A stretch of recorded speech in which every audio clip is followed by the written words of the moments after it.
नमस्कार मित्रों, मैं आपका मित्र दीपक तनेजा आप सभी का स्वागत करता हूं आपके सबसे लोकप्रिय चैनल योर कालचक्र में। मित्रों, जैसा कि हमने अभी पिछले वीडियो में आपको बताया था कि इस अप्रैल माह में बहुत बड़ा गोचरीय परिवर्तन आकाश में हो रहा है, जिसका प्रभाव लगभग सभी के जीवन में पॉजिटिवली या नेगेटिवली या सम किसी ना किसी प्रकार से पड़ेगा। हमने गुरु ग्रह के गोचर से संबंधित विभिन्न लग्नों के अनुसार चर्चा कर ली थी। आज हम राहु और केतु का ये गोचरीय परिवर्तन विभिन्न लग्न के जातकों के लिए किस प्रकार का प्रभाव डालेगा, उसकी चर्चा के लिए आदरणीय उत्तरा दीदी के साथ बैठे हैं। मैं आप सभी के सहयोग से उनका स्वागत करता हूं। नमस्कार दीदी, आपका स्वागत है। नमस्कार नमस्कार दीपक जी। जैसा कि आपने बताया भी है कि गोचरीय परिवर्तन हो रहे हैं अप्रैल मास में। इस विषय में हमने कल गुरु की चर्चा करी थी हमारे पिछले वीडियो में कि गुरु राशि परिवर्तन कर रहा है, मीन राशि में आ रहा है, और राहु और केतु जो वृषभ राशि और वृश्चिक राशि में गोचर कर रहे हैं अभी तक, वो 15 तारीख को करीब करीब अपने से पिछली राशि में जाएंगे। क्योंकि जैसा आपको पता है, राहु केतु हमेशा उल्टे वक्री चलते हैं, कभी भी वो मार्गी नहीं रहते, उल्टी दिशा की तरफ ही चलते हैं।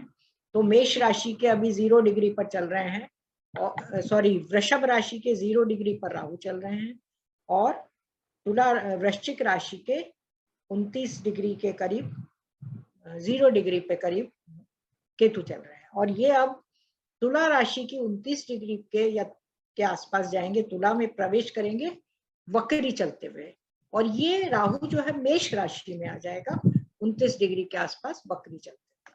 तो मतलब ये तुला और मेष राशि में इन दोनों का भ्रमण होगा, जो लगभग 1.5 वर्ष तक रहेगा। 1.5 वर्ष तक ये एक ही राशि में रहते हैं, और उसके पश्चात ही मेष राशि से ये मीन राशि में जाएगा राहु, और केतु जो है वो कन्या राशि में चला जाएगा। तो इसी के परिवर्तन को देखकर आज हम इसके बारे में चर्चा करने के लिए बैठे हैं। तो राहु और केतु का राशि परिवर्तन विभिन्न लग्न वालों के लिए क्या क्या प्रभाव देगा, और इस मामले में जैसा कि मैं हमेशा कहती भी रही हूँ कि राहु केतु की यदि दशा, राहु या केतु किसी भी ग्रह की यदि दशा अंतर्दशा चलती है, तो उस समय उनके जो फल होते हैं वो ज्यादा प्रभावशाली होते हैं और हमें दिखाई भी देते हैं। अन्यथा वो गोचरी अपनी भूमिका करते हुए निकल जाते हैं। लेकिन फिर भी क्योंकि अंतर्दशा, प्रत्यंतर दशा, सूक्ष्म दशा, प्राण दशा या नक्षत्र, तो चंद्रमा घूमता ही है उस नक्षत्र में, तो उस दिन वो फल अक्सर दे जाते हैं। तो इस संदर्भ में हम सबसे पहले मेष लग्न वालों को ले लेते हैं कि मेष लग्न वालों के लिए ही सबसे पहले राहु और केतु किस प्रकार के परिणाम देने वाले हैं। तो सबसे पहले हम मेष लग्न ले लेते हैं। मेष लग्न आ गई है। मेष लग्न में आप देख रहे हैं जैसे राहु है 29 डिग्री का प्रवेश कर रहा है, नीचे देख लीजिए 29 डिग्री 56 मिनट 42 सेकंड का है। तो केतु भी इसी प्रकार 29 डिग्री 56 मिनट 42 सेकंड का है। ये राहु जो है ये हमारा वृषभ राशि से मेष राशि में आया है, और केतु जो है वृश्चिक राशि से तुला राशि में आया है।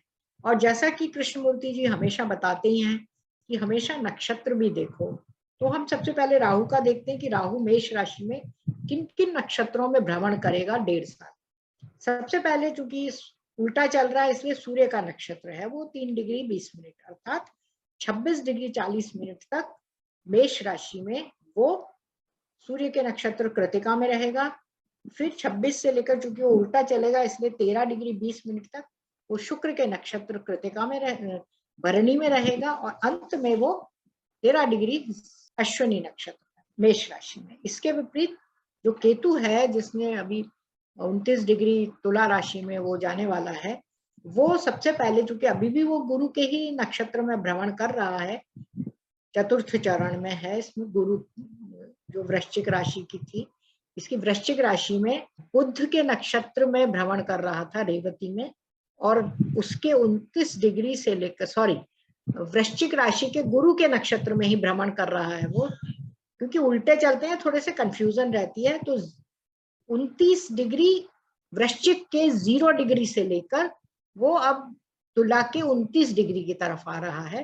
तो गुरु के नक्षत्र में वो रहेगा लगभग जब तक वो 20 डिग्री तक नहीं पहुंच पाता, 30 डिग्री से 20 डिग्री तक, और फिर 20 डिग्री से लेकर वो 6 डिग्री 40 मिनट तक जो उल्टा चलेगा, उस समय वो राहु के नक्षत्र में रहेगा। और फिर जो 6 डिग्री 40 मिनट बचे रहेंगे वो मंगल के नक्षत्र हैं, जो चित्रा नक्षत्र है। तो चित्रा, स्वाति और विशाखा, तुला राशि में ये तीनों नक्षत्र रहेंगे, इनमें ये भ्रमण करेगा केतु। तो अब किस प्रकार के फल मिलेंगे, अब हम एक एक देख लेते हैं। पहले हम राहु के देखते हैं, जो मेष राशि में भ्रमण करेगा। तो सूर्य के नक्षत्र में सबसे पहले वो आ गया है, आ जाएगा 15 तारीख को हम मान सकते हैं। तो सूर्य इनके लिए पंचमेश है सबसे पहले। तो स्वास्थ्य संबंधी अच्छे फल प्रदान करेगा, अच्छा एनर्जी लेवल बनाएगा, जो भी इनके मन में करने की इच्छा होती है, कलात्मक गतिविधियां या कुछ और भी, उसमें वो मदद करेगा राहु। इसके बाद जब वो शुक्र के नक्षत्र में प्रवेश कर जाएगा, तो शुक्र इनके लिए धनेश और सप्तमेश है, मेष लग्न के लिए। तो इनको धन प्रदान करेगा, जिनके विवाह नहीं हुए हैं उनके विवाह में भी सहायता करेगा, पूरी सहायता। और जहां तक केतु के नक्षत्र में आने का सवाल है, तो केतु जहां पर बैठा है, क्योंकि वो सप्तम भाव में बैठा है, तो केतु के फल भी जो है वो सप्तम भाव, क्योंकि शुक्र का भी एजेंट बन रहा है केतु, शुक्र की तुला राशि में चलेगा, और राहु जो है मंगल मेष की राशि में है, तो उसके फल भी देगा। उसके साथ साथ जब भी ये किसी ग्रह के साथ युति करेंगे या दृष्टि संबंध बनाएंगे, उनके फल भी ये देते रहेंगे। जैसे अभी ये है सूर्य थोड़े दिन के बाद जब 29 डिग्री 28 डिग्री के आसपास आएगा, जब मई में, तब ये सूर्य के साथ युति बनाएंगे, तो सूर्य के प्रभाव और बढ़ा देंगे। बुध तो अभी 10 दिन के अंदर ही राहु के साथ आ जाएगा, तो बुध के प्रभाव भी ये ले लेंगे। और इसी प्रकार केतु को हम यदि देखते हैं, तो केतु जो है गुरु के नक्षत्र में है। गुरु इनके लिए भाग्येश और व्ययेश है, तो वो लंबी यात्राओं का कारक हो सकता है अगर किसी की केतु की महादशा चल रही होगी तो वो लंबी यात्राएं करवा देगा गुरु के नक्षत्र में जाकर। इसके अतिरिक्त यदि वो राहु के नक्षत्र में है, तो राहु तो लग्न पर है, तो वो राहु के फल देगा, क्योंकि राहु तो राशि के अनुसार बदलता रहता है, जिस भी भाव में रहता है। वो किसी भी राशि का स्वामी नहीं है, किसी भी भाव का स्वामी नहीं है, तो उसका जो है फल है चेंज होता रहेगा। और अंत में आएगा मंगल का नक्षत्र केतु के लिए। तो मंगल जो है इनके लिए लग्नेश भी है और अष्टमेश भी है, तो ये दोनों तरह के मिले जुले फल दे सकता है। इनके चोट वोट लग सकती है, दुर्घटना का योग बन सकता है। उसके लिए जब भी ये मंगल के नक्षत्र में भ्रमण करेगा, तो हमें ये भी देख लेना पड़ेगा कि मंगल उस समय कहाँ चल रहा है, और क्या केतु की महादशा चल रही है, या अंतरदशा चल रही है, या प्रत्यंतर, तभी ये प्रभाव ज्यादा हावी होंगे। अब इसके बाद आ जाती है वृषभ लग्न। ये अभी लग्न पे चल रहे हैं। अब वृषभ लग्न वालों के लिए ये ग्रह जो है 6ठे और 12वें भाव में आ जाए। अब 6ठे और 12वें भाव में, जैसा कि मैंने आपको बताया, वही 3 नक्षत्र हैं। सबसे पहले राहु सूर्य के नक्षत्र में, फिर शुक्र के नक्षत्र में, और फिर केतु के नक्षत्र में। तो सूर्य जो है इनके लिए चतुर्थ भाव का स्वामी है, तो सूर्य के नक्षत्र में भ्रमण करते समय वो इनको घर, जमीन, जायदाद, प्रॉपर्टी, इससे संबंधित खर्चा करवा सकता है कुछ ना कुछ, क्योंकि अभी सूर्य भी यही गोचर कर रहा है। इसके बाद जब वो शुक्र, वाहन के लिए भी करवा सकता है, ऐसा कुछ नहीं है, वाहन से भी संबंधित कुछ खर्चे हो सकते हैं, परचेजिंग हो जाती है। इसके अतिरिक्त जब वो शुक्र के नक्षत्र में चलेगा, तो एक तो खुद राहु 12वें भाव में है, और शुक्र जो है इनका लग्नेश और षष्ठेश है, तो इनको स्वास्थ्य संबंधी परेशानियां भी दे सकता है, कुछ तकलीफ हो सकती है, हेल्थ इश्यूज। 12th हाउस में राहु बैठ चलेगा, तो इनको अस्पताल जाना पड़ सकता है, डॉक्टर से मिलना पड़ सकता है। जरूरी नहीं है कि हॉस्पिटल में भर्ती हो, लेकिन डॉक्टर की विजिट पॉसिबल है। पेट संबंधी कोई समस्या हो सकती है, पेट में दिक्कत हो जाए, या फिर किसी से मतभेद बढ़ सकते हैं। 6ठा और 12वां दोनों भाव ऑपरेट होंगे, तो किसी से आपसी मतभेद बढ़ने की संभावना है। अंत में जो आएगा वो केतु का नक्षत्र है। केतु भी इनका जो है गोचर में 6ठे भाव में चलेगा, तो वो भी स्थिति इनके लिए बहुत अच्छी नहीं है, मतभेद बढ़ाने वाली है गोचरीय दृष्टि से। ये तभी विशेष रूप से ज्यादा प्रभावित करेगी जब राहु की महादशा चले या केतु का अंतर चले या केतु की महादशा चले, राहु का अंतर चले, अन्यथा घबराने की आवश्यकता नहीं है। अब आती है केतु हमें क्या फल देगा वृषभ लग्न वालों को। तो केतु जो है सबसे पहले गुरु के नक्षत्र में है। गुरु इनके लिए अष्टमेश भी है और लाभेश भी है। तो गुरु तो मीन राशि में आ ही गया है समझ लीजिए, तो इनको बिना मेहनत का या बिना उसका लाभ हो सकता है, या जो भी ये क्रियाकलाप करें उसमें इनको सफलता मिल सकती है। हालांकि कुछ चिंता अवश्य रहेगी, चिंता भी बनी रहेगी, लेकिन नुकसान नहीं होने देगी। इसके बाद राहु के नक्षत्र में जब केतु चलेगा पूरा, तो केतु राहु के नक्षत्र में केतु जो है वही मतभेद बढ़ाने का काम करेगा, व्यवसाय और स्वास्थ्य संबंधी समस्याएं देगा, क्योंकि केतु जो है शुक्र की राशि में बैठा हुआ है और शुक्र लग्नेश भी है, षष्ठेश भी है। तो स्वास्थ्य संबंधी प्रॉब्लम्स इनको हो सकती है। राहु जब केतु के नक्षत्र में चलेगा या केतु जब राहु के नक्षत्र में चलेगा, और उसी समय इनकी राहु या केतु की दशाएं या अंतरदशाएं। इसके बाद आ जाता है मंगल। केतु जब मंगल के नक्षत्र में भ्रमण करेगा तो वो मंगल जो है इनका सप्तमेश भी है और व्ययेश भी है। तो या तो इनके लाइफ पार्टनर को तकलीफ हो सकती है, वो बीमार हो सकती हैं, या कुछ ना कुछ इनको परेशानी हो सकती है, स्वयं को कुछ दिक्कतें अवश्य हो सकती हैं, खर्चे हो सकते हैं जीवन साथी पर और पार्टनर पर, इस तरह के फल प्रदान करेगा। अब आती है मिथुन लग्न, तीसरे भाव। मिथुन तीसरी जो राशि है, मिथुन लग्न वालों के लिए राहु और केतु जो है पंचम और एकादश भाव में भ्रमण करेंगे। तो सबसे पहले वही हम देख लेते हैं, सूर्य का नक्षत्र है तो तीसरे भाव से जुड़ा हुआ है सूर्य मिथुन लग्न वालों के लिए, तो छोटी छोटी यात्राओं से लाभ दे रहा है। तीसरा भाव जुड़ रहा है और लाभ भाव जुड़ रहा है, छोटी छोटी यात्राओं से इनको लाभ मिलेगा। और जब तक सूर्य भी अच्छे भाव में चलेगा तो और ज्यादा फायदा, और जान पहचान के परिचय क्षेत्र से इनको फायदा हो सकता है। दूसरा, जब वो शुक्र के नक्षत्र में चलेगा तो इनकी शौक है, रुचि है, उनके ऊपर ये खर्चा कर सकते हैं, या संतान के ऊपर खर्चा कर सकते हैं। संतान पर खर्चा हो सकता है, संतान के ऊपर किसी भी उसकी शिक्षा पर भी हो सकता है, या उसके स्वास्थ्य को लेकर भी हो सकता है किसी भी तरह। इसके अलावा जब वो राहु केतु के नक्षत्र में जाएगा अंत में, तब वो सीधा सीधा पंचम भाव से जुड़ेगा और एकादश भाव से जुड़ेगा।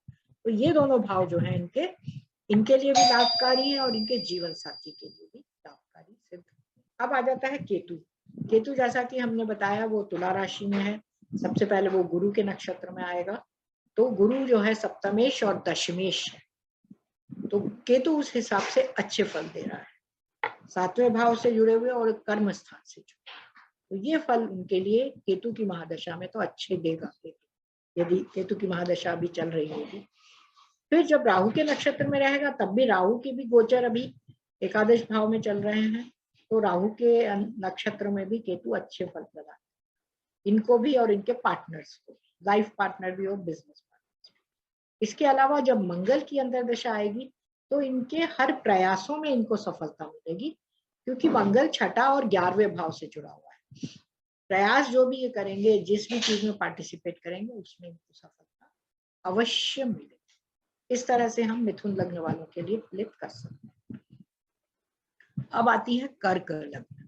कर्क लग्न वालों के लिए ये चौथे भाव में और 10वें भाव में चलेंगे, राहु और केतु। राहु 10वें भाव में, केतु चौथे। अब यहाँ भी हम देख लेते हैं कि राहु सबसे पहले सूर्य के नक्षत्र में, सूर्य इनका दशम भाव का, तो इसको धन की दृष्टि से, कार्य व्यवसाय की दृष्टि से बहुत अच्छे फल देगा।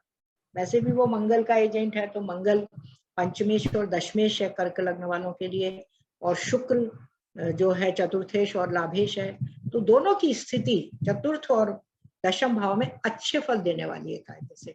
अब हम नक्षत्रों की दृष्टि से भी देखते हैं, तो शुक्र के नक्षत्र में भ्रमण करेगा उसके बाद सूर्य के बाद, तो शुक्र इनके लिए चतुर्थेश और लाभेश, मतलब गाड़ी घोड़ा वाहन सुख सुविधाओं की दृष्टि से राहु बहुत अच्छे फल देगा, यदि उसकी दशा अंतर्दशा भी चल रही हो। और अंत में केतु का नक्षत्र है, तो केतु चौथे भाव में है, तो व्यक्ति और कुछ जमीन जायदाद प्रॉपर्टी खरीद सकता है, गाड़ी खरीद सकता है। इस तरह से उसको सुख सुविधा बढ़ाने वाले जो भी काम है, सामान है, उनसे लाभ है। अब आ जाता है केतु। यदि केतु को हम देखें तो केतु गुरु के नक्षत्र में पहले चलेगा। गुरु इनके लिए छठे और 9वें भाव का, तो जो भी यदि ये कोई शिक्षा प्राप्त कर रहे हैं व्यक्ति, तो उससे संबंधित जो भी प्रयास होंगे उनमें सफलता मिलेगी, या कोई नौकरी प्राप्त करना चाह रहे हैं तो नौकरी को लेकर भी इनको अच्छे परिणाम इनको मिलने की संभावना है, या उच्च शिक्षा के लिए तो ये बहुत ही अच्छा है।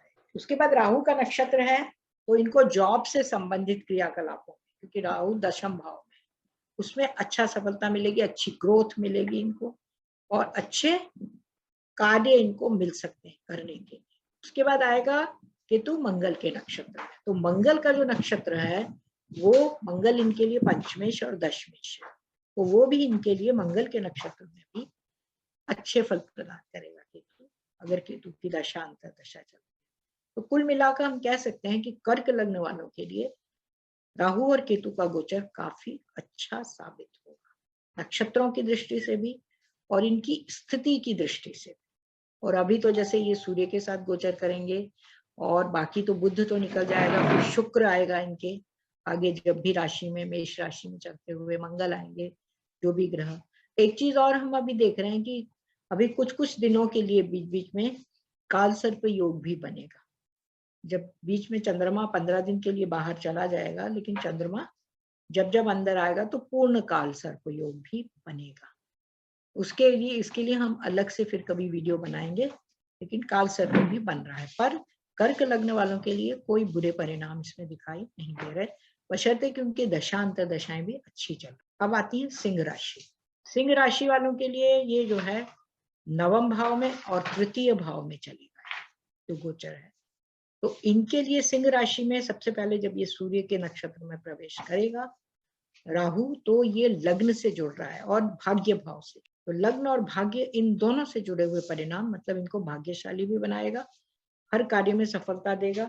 यदि ये कुछ उच्च शिक्षा, अध्ययन, कुछ शोध ये सब करना चाहते हैं तो उसमें काफी मदद करेगा। और उसके बाद शुक्र के नक्षत्र में यदि रहेगा तो सिंह लग्न वालों के लिए तृतीयश और दशमेश है, तो अच्छे जॉब के अवसर प्रदान करेगा, इनके मनपसंद के, जिसमें ये कार्य करके सफल हो सके, इस प्रकार के फल इन्हें प्रदान करेगा। और अंत में जो आएगा केतु का नक्षत्र, तो चूंकि केतु भी तीसरे भाव में है और शुक्र का एजेंट है, तो वो भी फल जो है एक तरह से इनके लिए अच्छे रहेंगे। तो सिंह लग्न वालों के लिए भी राहु अच्छे ही परिणाम दे रहा है। अब आता है केतु।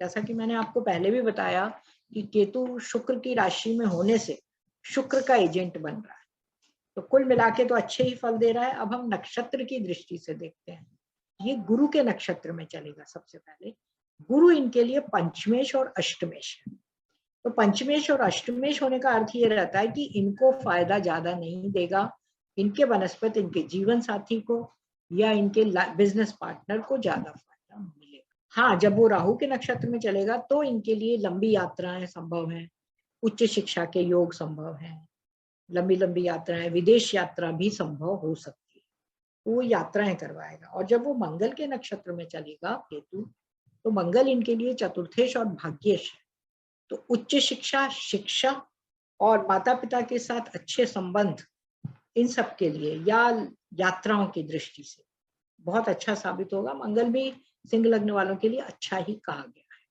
तो एक तरह से कर्क लग्न और सिंह लग्न वालों के लिए ये गोचर जो है लाभदायक माना गया। अब आ जाती है कन्या लग्न।